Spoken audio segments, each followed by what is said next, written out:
I'm captivated.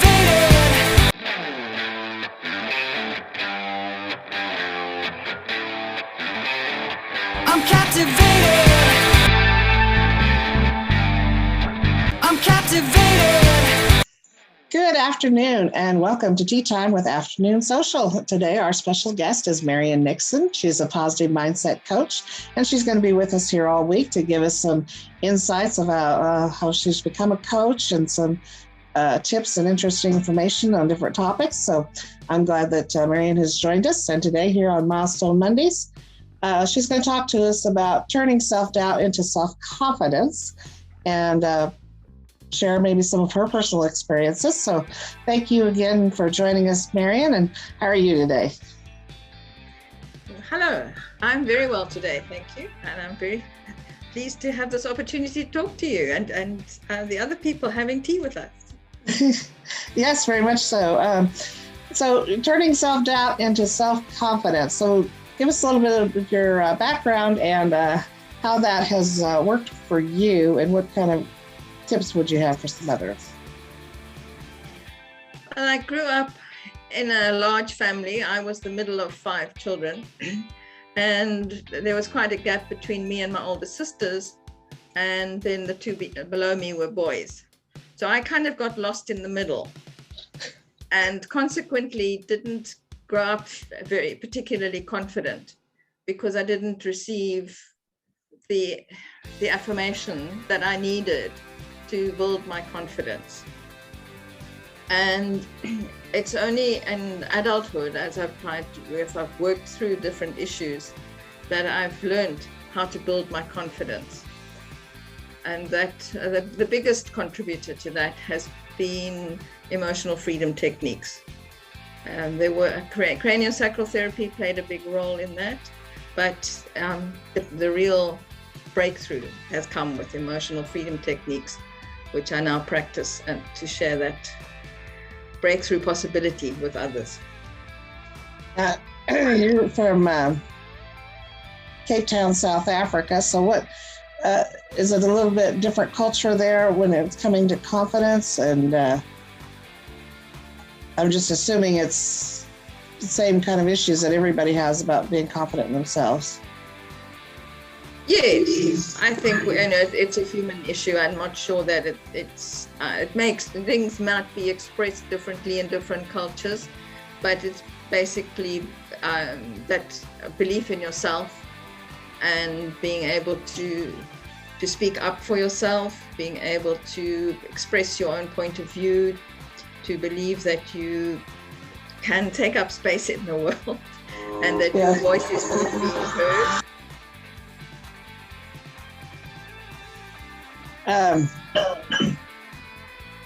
Now did you went to, I assume you got a college degree and Yes. did that schooling help with your confidence and your? Not really. I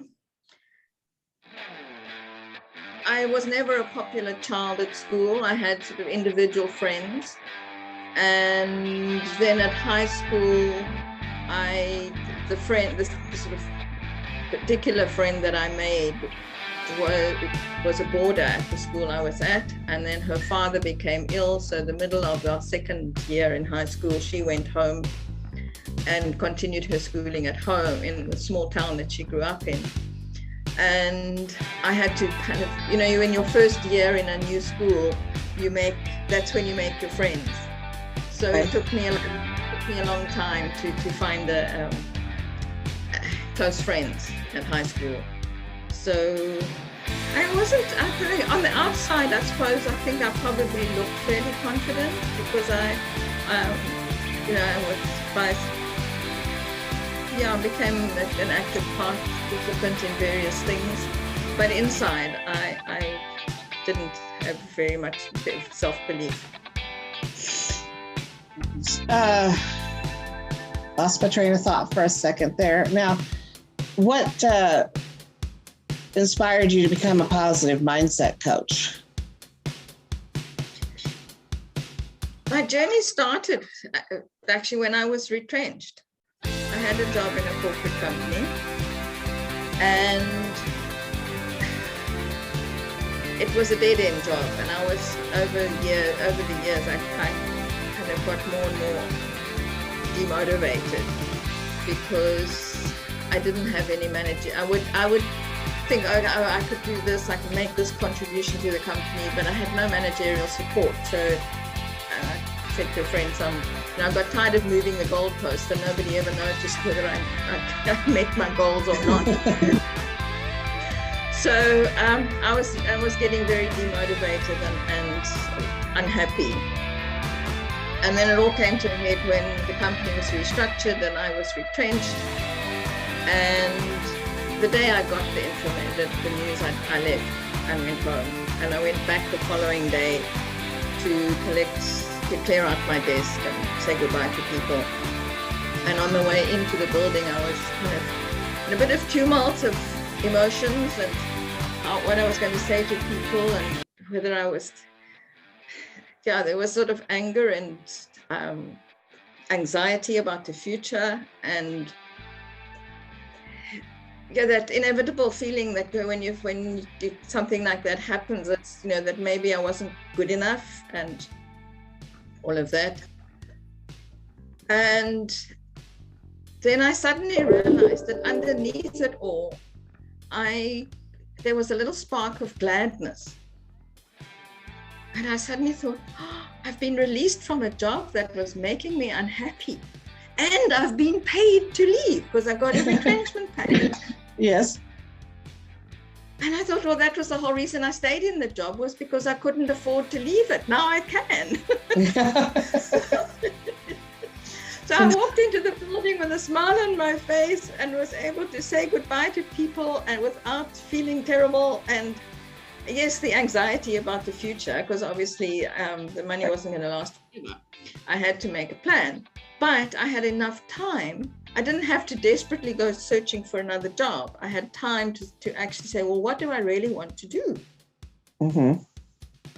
And that mindset, and that shift in mindset had such an impact on me that was when my mindset, the whole thing about mindsets became an issue for me. Because there's somebody else who was retrenched 6 months later, we'd been quite friendly, and so 6 months later we were catching up, and he was still in a mess because he was still very, very angry. Mm-hmm. And wow, here I am, I've started a new career, I'm doing something I really want, that I'm loving, I'm free, and I'm happy. Right. Because I saw it as an opportunity instead of being angry and distressed and miserable. Right. Well, and that's what Afternoon Social has kind of evolved from, is just changing that mindset of sitting here with disability and can't get out and can't do things like I used to. But I miss talking to ladies like you and hearing stories and things like that. But I'm like, I've got the internet. There's an opportunity out there. And it's that recognizing those opportunities, like you said, changing that mindset. So that's interesting that you become a coach in helping others change their mindsets. And I think that's a very well needed arena today. We were talking before we came on camera about COVID and all the new issues that's going on in the world, and that would be almost an excuse to not be positive, to be something that is negative in our world, and how we overcome that. And I think you keyed on that right there, was to find your passion and find what makes you happy and find a way to do that. So, yeah, it's part of what the work I do is taking people back to why they started doing this thing that, well, in the COVID context, where people have particularly small business owners who now, what they were doing is no longer viable. mm-hmm. To go back and look at, why did you start that business? What was the desire, the impact you wanted to make through that business? Mm-hmm. And they say, well, how else can I do that? I don't, if I can't do it the way that I thought I could do it, is there another way? that I can express the same. So that they talk about pivoting, but it's you don't just go off and do something random. You actually do something that still continues to express that desire in you to create some kind of impact in society, to fulfill a need in other people. You just have to change the way you do it. Right. And finding those ways that are working, I think that takes away some of that self-doubt. Like you said, oh, I'm free. Now what can I do? Instead of, oh, no, I have to have a job. I have to have this or I have to have that.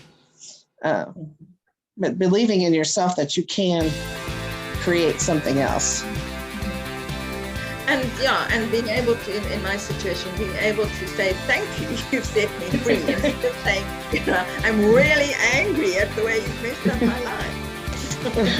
Right. Yeah, it's that gratitude. And that's one thing that a lot of people talk about, is having a gratitude journal and being thankful for what you do have, so you can be positive. Mm-hmm. Yes, I've just been working with somebody who went through one of my programs and discovered, or she realized in that process, that she wasn't expressing gratitude and hadn't for a long time. Mm-hmm. And so she started working on it, and the shifts that have occurred in her personal life, her business, and her, when I say personal life, with her partner, and also with her children. And the ripple effect has been absolutely amazing. I can imagine, because look, you built the whole business on starting with being thankful. Yeah, it's changing the way she's relating to all the people around her. Mm-hmm. Consequently, that shifts things for them as well. Right. So where do you think you're going to see yourself going from here? Improving and expanding your business, or because I know it's all practically online, isn't it? I'm wanting to go more online. Yeah, that's my thing, is to become to shift my business so that it's more online than it has been. Mm-hmm. Mm-hmm. Learning all that tech stuff. That's been a slow process, but I'm getting there. Yeah, these interviews kind of help, I think, with learning Zoom and Zoom. I've got it's the it's the setting up of the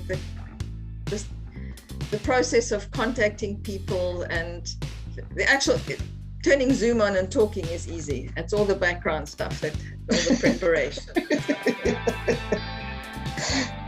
But like I said, even though you have doubts, that you could be doubtful that you could do all that, but as we succeed in each little piece, it builds more confidence. Yeah. Yeah, when I get stuck, I kind of just try and remind myself that it is learnable. And if I just read the instructions very slowly and follow them one by one, and there are people out there willing to help. I'm amazed, actually, at the level of helpfulness of people who have no reason to be that helpful. Just kind. Right. Well, and that's a mindset shift too, is instead of being fearful of others and that they can't help you or they're not going to help you, to just go ahead and ask. And that's part of building that confidence as well, I think. Mm-hmm. Okay. Well, I think we're getting close to our time today. And this has been very interesting talking to you. And I don't know, is there anything else that you'd like to share about your background or how you achieved that milestone in your business? Do you have anything else you'd like to share today? Just as knowing that even if you don't believe you can, there probably is a way that you can. And just taking small steps. Looking at what you have done, what have you achieved in the past, and taking courage from that. And when I say that, it reminds me of a story going right way back to when I was in my 20s, and I learned to drive at Christmas time, which is our big holiday season. So my final lessons were driving in Christmas traffic. But the town I lived in wasn't that big. It was a sort of large, small town rather than a mega city. But, it was, for me, it was daunting. And then a couple of years later, I was traveling in Europe. I was in the UK. I was working at a pub actually in the countryside outside of Oxford, and there was a car that I could borrow for if I needed to go into Oxford to make purchases or something. And I drove in one day and into traffic and roundabouts, and it was a strange place. I didn't know really where I was going. And I just kept saying to myself, I learned to drive in Christmas traffic. I can do this. I found, what happened was I saw a parking garage and just pulled in, and then I walked. But at least, but I got through the traffic, on the outskirts of to the center, found the parking garage, then I walked, and then was able to drive home. And I laughed at the time because I kept thinking that Christmas traffic I grew up in was like half of this. But telling myself I had driven in a situation where I felt daunted, and I had managed it. So I could do it again, even though the level of dauntingness was much higher. I could still do it. Right. So that's another of when you're feeling, when you don't have confidence, to remember at a time when you did cope with a difficult situation, and remind yourself you managed then, you can do it again. Thank you. That's excellent advice, and you a great example that to take what you have and find a way to make the next thing work. Even though it's parking in the garage and have to walk, you at least you made it work and you got where you wanted to go. Yeah, and I got into the city and out again. Yeah. It was just in the center where I didn't know where the roundabouts were, and the Brits are great on one-way as well. Yeah. But I got it out. And that's exactly how life works, is we need to find a way that works and then keep going and get to that solution that we need, even though it might be something we can't park in front of the building. We have to walk to get there, but at least we got there. So thank you so much for joining us on Milestone Mondays. And Marion's going to join us again on Wednesday, and she's going to talk a little bit more about like from disaster to blessing, and how she overcame some childhood emotional neglect to some of this mindset freedom that we were talking about today. So thank you again for joining us today, and we'll see you on Wednesday. Great. I look forward to that.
I'm captivated.